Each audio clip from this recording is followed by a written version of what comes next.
ये भविष्य निधि संगठन ऑफिस में किस तरह का आयोजन हो रहा है और काफ़ी संख्या में कर्मचारी इकट्ठा हुआ है? वास्तव में ऐसे हमारे आयोजन बहुत हुए और करते चले आ रहे हैं, लेकिन मजबूरी में ये व्यवस्था बनती जा रही है कि मोदी जी ने 2 बार आश्वासन दिया। 4 मार्च 2020, 5 अगस्त 2021 को हमारे राष्ट्रीय कमांडर अशोक राउत जी के पीठ में हाथ फेर के ऐसे कहा कि आपको काम जल्दी जल्दी होगा, और तब से अभी तक उनके कान में जू नहीं रहेगा। और शायद उनको भ्रम है कि हम बूढ़े लोग कुछ कर नहीं सकते, लेकिन हमारा संगठन पूरे राष्ट्र के 28 राज्यों में फैला हुआ है और एक एक तहसील, ब्लॉक, जिले तक फैला हुआ है, और सरकार को बनाने और बिगाड़ने का भी काम कर सकते हैं। अभी इनको नहीं पता है, लेकिन मोदी जी मेरे हैं और रहेंगे। कम से कम इन बुजुर्गों को ध्यान दिया जाए जिनकी इज्जत और सम्मान में घटती जा रही है। मोदी से प्रार्थना है कि बुजुर्ग जिसको आशीर्वाद देते हैं वो आगे बढ़ता है। मोदी जी भी मंदिरों में जाते हैं और पुजारी बुजुर्ग होते हैं, उनका आशीर्वाद लेते हैं। कई पुजारी ऐसे हैं जो भी 95 के मेंबर हैं, तो इनको अब ध्यान हो जाना चाहिए कि कम से कम बुजुर्गों का आशीर्वाद लें, बुजुर्गों की बददुआ न लें। मैं बता देता हूँ एग्जाम्पल तौर पर, जिस व्यक्ति ने बुजुर्गों की दुआ ली है उसका सफाया हो गया। ये नौबत न लाने दे कि बुजुर्ग श्राप दे। बुजुर्ग आशीर्वाद देते चले आ रहे हैं, हम सभी हैं मोदी जी के, और उन्होंने जो गारंटी ली है उस गारंटी को पूरा करें।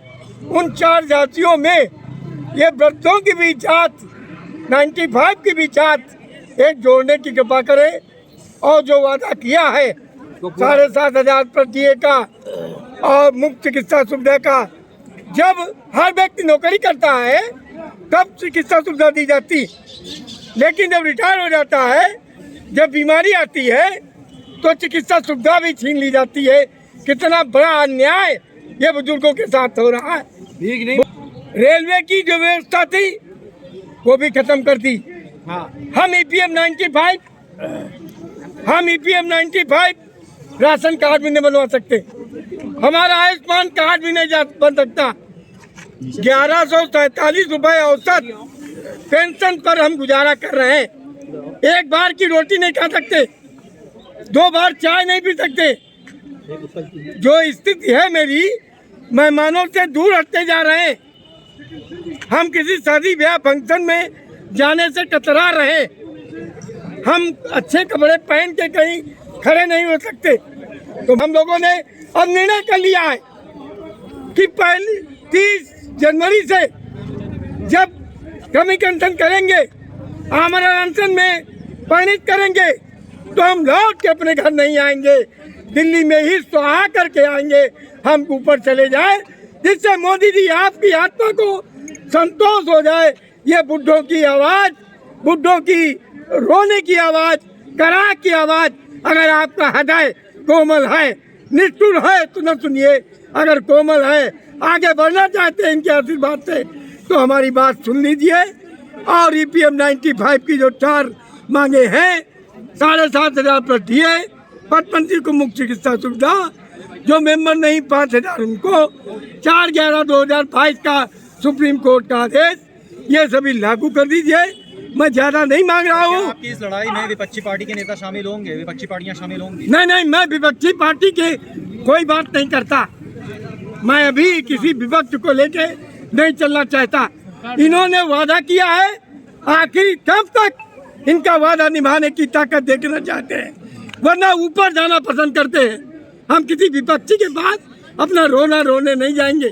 हमारी ये है कि हम लोगों का भी 12 तारीख को ये जो आज पूरे देश भर में 110 ईपीएफओ ऑफिसेस पे पूरे देश भर में प्रदर्शन हो रहा है, और ये हम लोगों का एक अल्टीमेटम चेतावनी है कि आपने जो पिछली 14 तारीख को वायदा किया था श्रम मंत्री ने, ये झांसा तो नहीं दे रहे हम लोगों को, उसका एक हम लोग उनको अलर्ट कर रहे हैं। अगर आज वो हमारी बात को नहीं समझते हैं तो हम लोगों ने अल्टीमेटम दे रखा है 26 तारीख तक अगर हमारी मांगे नहीं मानी गई तो 30 तारीख से 30 जनवरी से जंतर मंतर पर जो अनशन रोका गया था फिर से चालू कर दिया जाएगा। क्या उम्मीद है आज कौन आपका पत्रक लेने आ रहा है ज्ञापन? नहीं, ज्ञापन तो हमारा हर जगह आयुक्त जो है, कमिश्नर हैं, वो लेंगे हर जगह, वो नीचे आएंगे, लेंगे ज्ञापन। तो ये तो एक माध्यम है, उन तक पहुंचेगा, 110 जगह से ज्ञापन पहुंचेगा।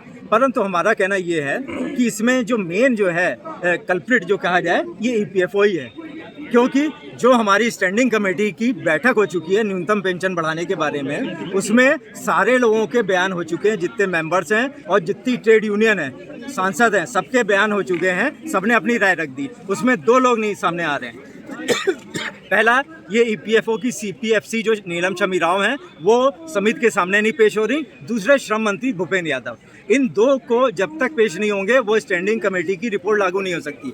अब स्टैंडिंग कमेटी की रिपोर्ट में हमें मालूम है कि हमारी जो डिमांड है वो रखी गई है 7,500 रुपये महीना पेंशन दी जाए। अब जब तक ये लोग अप्रूव नहीं करेंगे तब तक वो आगे नहीं बढ़ सकती। जब ये अप्रूव कर देंगे तो उसके बाद सीबीटी की मीटिंग होगी, उसमें जब अप्रूवल हो जाएगा तो वो संसद में पेश किया जाएगा प्रस्ताव, और वो प्रस्ताव पारित होकर हम लोगों को पेंशन मिलनी चाहिए। हमारा तो सीधा सीधा कहना है कि आप हमको साफ बता दीजिए कि हम नहीं दे सकते। झांसा देने की कोई ज़रूरत नहीं है, बार बार कहने की, और किसी मंत्री, किसी प्रधानमंत्री मतलब मोदी जी ने भी आज तक मना नहीं किया, पर काम पूरा नहीं किया। आश्वासन लगातार दिए जा रहे हैं, सारे मंत्री कह रहे हैं, सारे सांसद कह रहे हैं, जितनी विपक्षी की पार्टी आ रही हैं वो कह रही हैं। दिल्ली में सारे लोग आए हम लोगों के जंतर मंतर के अनशन पे और सब कह के गए, पर क्या हो रहा है देख नहीं रहे। और आप ये समझ लीजिए कि 200-250 लोग रोज मर रहे हैं, वो तो इसी आस में मर रहे हैं कि आज बढ़ेगी कल बढ़ेगी। तो मानवता के आधार पे इनको हमारी मांग चुनाव में क्या आप लोग की रूपरेखा रहेगी? हमारी सीधी रूपरेखा, हम लोगों ने अभी नारा लगाया है, जो पेंशनर्स का काम करेगा वो देश पे राज करेगा।